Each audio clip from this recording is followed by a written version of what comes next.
Hey guys, welcome back to a brand new video. In today's video, we're going to be taking a look at the 2022 Georgia Senate race and whether or not Herschel Walker can unseat incumbent Democrat Raphael Warnock. So, just to hop right into it, because I want this video again to be ideally 10 minutes. It's okay if it goes a minute over or a minute under, but I want to, at least try to condense this video. I'm not good at it, and I'm already wasting time. But yeah, we're just going to hop right into it with taking a look at the 2020 election results in Georgia, because they can tell us a lot about where the state's headed in the future. So if we take a look actually at a shift map from the elections of 2016 to 2020, which I pulled up on Dave's redistricting app. It's a very good app. I highly recommend you try it out. It allows you to do a lot with politics. It's definitely my favorite politics-related website. Check it out if you are interested in redistricting and looking at precinct data. So this map, I just chose it over the New York Times shift map because it allows us to get a better look at which areas shifted in a very, very specific sense. Because if you look at the NYT shift map, it'll show you which counties shifted more towards the Democrats and the Republicans. But if you look at this shift map, it tells you a lot about where the precinct shifted. And, precincts can be up, as few as just a couple of people. And so just to kind of identify, this is the Atlanta area, and again, by the way, this is not who won each precinct. These precincts in North Georgia were very Republican, but they got a bit more Democratic in 2020, and they were more favorable to Joe Biden than they were to Hillary Clinton, for example. So this is a shift map, not a actual map that shows who won where. And so as you can see, there's this ring, right, that forms, this ring of blue that forms around this, light red area in here. And so the ring of blue is the Atlanta suburbs. If we do a county overlay, this is Cobb County, which is almost entirely blue. This is Douglas County, which is almost entirely blue. Forsyth is 100% blue. Cherokee is basically all blue. Gwinnett, very blue. Rockdale, very blue, as well as Henry, very blue. And these are all counties that are, very suburban. They're getting more diverse, and, most of them voted for Joe Biden. The ones up north, Cherokee and Forsyth, did vote for Trump, but, they got a lot closer in 2020. Biden cut the gap to about 33%. It was a Romney plus 50 counties. So, these areas are much, they're still Republican, but they're getting much more Democratic. Now, the city of Atlanta itself did shift a little bit to the right. As you can see, it's a mix of blue and red, but there is still a bit more red than blue, and that's because in terms of deep urban areas, not suburban or ex-urban, in the most urban areas, Trump did a little bit better, minimally and marginally, not marginally, that's not a word, marginally better in 2020 than he did in 2016. It's kind of because I think obviously Trump did better with Hispanics in 2020 than in 2016. He did about the same with black voters, but he did a little better with urban black voters in 2020 than he did in 2016. And so as a result of that, we saw some shifts in cities like Philadelphia, Atlanta, New York City. The cities themselves got more Republican while the suburbs bolted to the left. And it didn't really matter. Despite Trump doing 4% better in Philadelphia, the city, in 2020 than 2016, he still lost the state because he just did so poorly in the suburbs. And so, if we take a look at where Biden did better than Clinton, the blue precincts will make up a much greater chunk of the population than the red ones. And yeah, now the rest of the map isn't as important as Atlanta is, mostly because if you were to fill out Atlanta, I'll do it right now. The Atlanta metro area.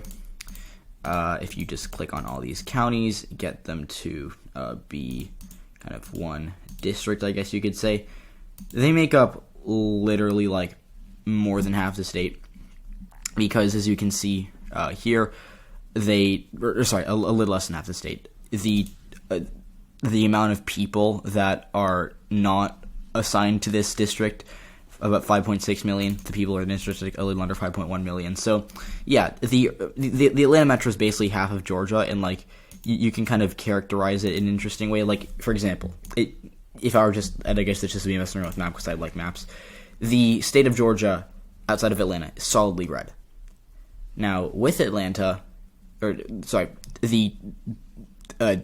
Atlanta metro area is solidly blue.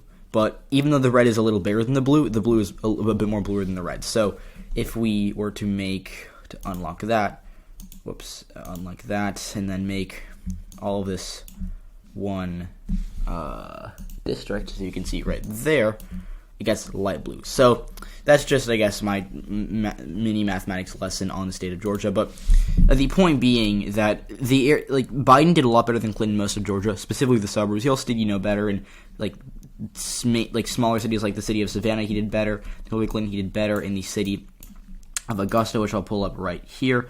Augusta. Or wait, that's not.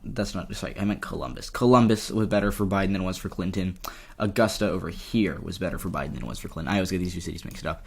It's also worth noting that in the city of Athens, which is in Macomb County, Biden did better than Clinton. And even areas like the voted Republican, like the city of Dalton, which I think is a good example of a small town that's growing and it's getting more Democratic. Biden, in most of these precincts, did better than Hillary Clinton. So overall, Biden did a lot better in Georgia than Hillary Clinton. I think it says a lot. Now, if we take a look at Raphael Warnock and compare his performance to Joe Biden in a new map of Georgia, you will see that there's a lot of blue on the map. And that is because Warnock did better than Biden in most regions. Biden won the state by about 0.23%. Warnock won it by about 2%. So he did, about 1.8% better than Biden statewide.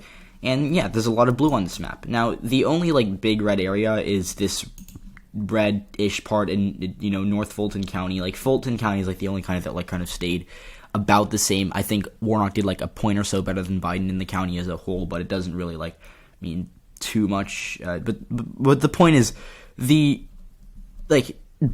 Warnock outran Biden. If we take a look at where Warnock outran Biden in terms of shift from November, Warnock did better in almost every county, even in the Atlanta metro area. Biden did really well in the Atlanta metro area.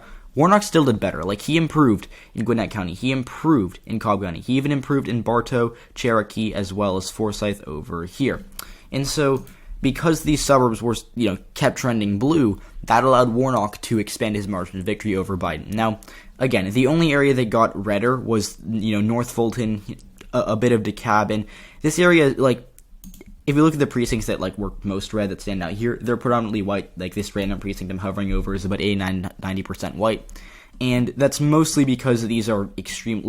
This is the wealthiest part of Georgia, and this is generally speaking the area where you're more likely to find wealthier white suburbanites who might have voted for Biden in 2020. For example, these areas still voted Democratic. I'll hover over this precinct right here. That is the reddest I could find. In 2020, it voted narrowly for Republicans, but it's not like it was, super deep red. It was, fairly close. And if I had to make an educated guess, this precinct might very well flip very soon. But the point here being, this is not a super deep red area, despite the fact that it's predominantly white. This area has college-educated white voters who own, big houses, who are voting for Democrats at the presidential level, but are less friendly to them at down ballot because they prefer moderate Republicans. They like Mitt Romney, they like, John McCain, but they do not like Donald Trump, and they don't like people like Ted Cruz, who they view as polarizing. It's kind of the same voter that elected Joe Biden and is probably going to cost Democrats the House in 2022. Again, that's a whole other topic for a whole different video, but the point is there are a lot of voters out there who live in suburbs that like Joe Biden more than Donald Trump, but do not like the Democratic Party. They're more likely to vote Republican because they're still conservative on issues like economics and taxation, which is what gave the Republicans an advantage in the suburbs, generally speaking. I know things are changing. I know that Democrats are doing better in suburbs than they were 10 years ago. I'm not denying that. But the Democrats have a problem down ballot in that, yes, Biden did well with suburbanites in 2020. I get that. And Democrats are doing better with them now than they were 10 years ago. But they're still not doing well enough to convince me that with all their loss with rural and working class voters, they can offset that by gaining in the suburbs. At least for 2022. In the future, who knows? But in the 2022, the issue that Raphael Warnock has is that I don't think he's going to be able to match what Joe Biden did in the suburbs, even him in 2021. Because when he won in 2021 against Kelly Loeffler, he got really lucky. He ran a great campaign, don't get me wrong. He does, deserved is subjective, but I think that the campaign he ran was very good, and I'm not discrediting what he did by any means. I've actually written an article about how incredible it is that he won. But you cannot deny that the circumstances were very good for him, because he ran against Kelly Loeffler. She was not a very popular senator. She did not energize the base. She was supposed to do well in the suburbs, but clearly she tried to pander to the right, and the right didn't like her. She ran that infamous ad that was hey, did you hear Kelly Loeffler's more conservative than Attila the Hun or whatever? And it's she tried to pivot to the right, and like she even said that she'd object to the election results. Was the day after she lost, she didn't object to the election results because I think she knew that the election was not, in fact, stolen. But when she said she was going to object to the election results, she wasn't pleasing moderate Democrats or even moderate Republicans, because most moderate Republicans didn't think the election was stolen. The people in the Republican Party that thought the election was stolen were people that were generally associated with QAnon or were more right-wing. Like, again, not every person who thinks the election was stolen is part of QAnon. I'm not saying that, but they're generally on the more, at least associated with the more conservative part of the Republican Party, the more Trumpian part of the Republican Party. And so, as a result of that, the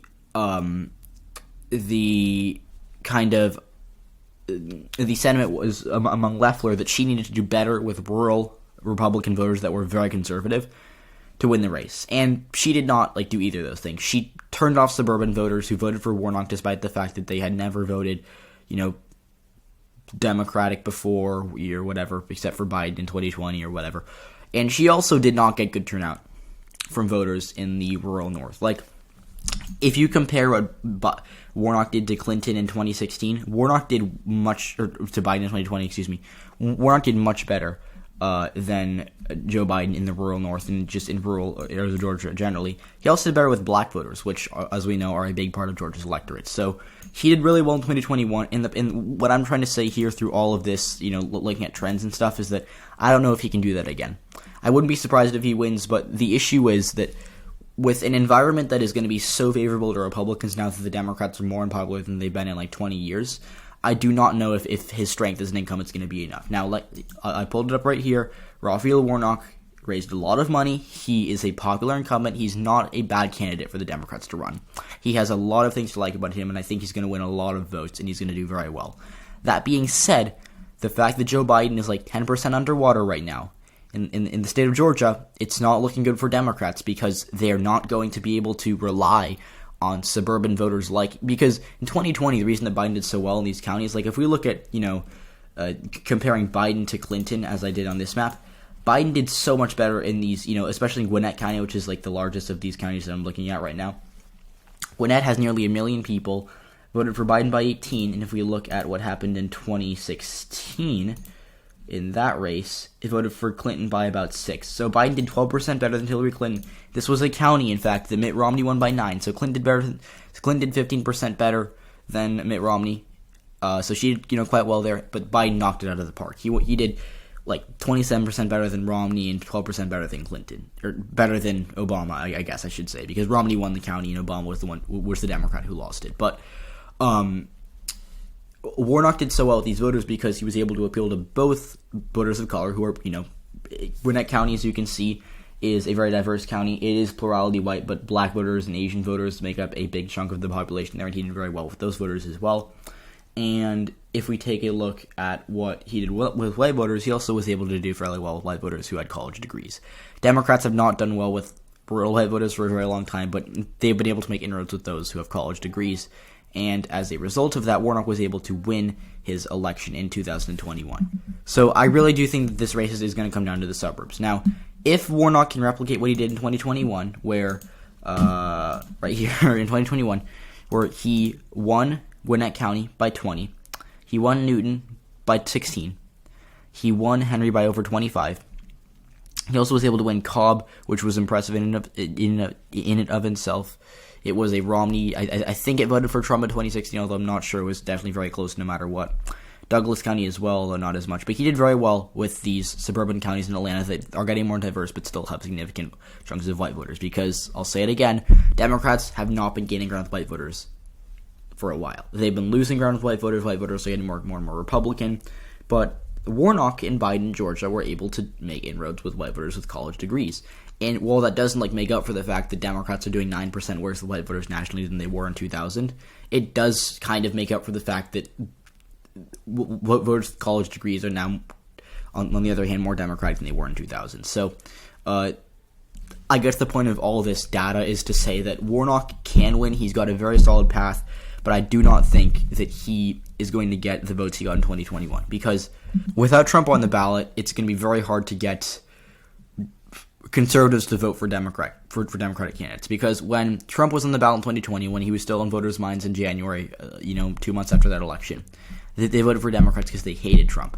There were a lot of moderates who were fine with voting Republican up until Trump and then became Democrats. And they might say this, there's an argument that they're going to stay the same in 2022. It's what I thought originally. But seeing Biden's approval plummet, seeing the polling we've seen that has Republicans beating Democrats in the generic ballot by up to like 9%, I'm not sure that those voters are going to be voting for Democrats, because when Joe Biden is negative 10% underwater, he's losing ground with essentially everyone but the people that voted him into office in Georgia specifically were voters with college degrees in the suburbs. And if those voters get a little bit more Republican in 2022, I do not think that Raphael Warnock is going to win re-election. So that's it for this video. I really appreciate you taking the time to watch. So that concludes this video. I apologize if there was any background noise. I hope it got cut out by my microphone, but if not, so feel free to ask me questions in the comments. Feel free to follow me on Twitter. I'm at UEP_YouTube. You can check out my Substack. That's at uepyt.substack.com. And thank you for watching. Have a great rest of your day.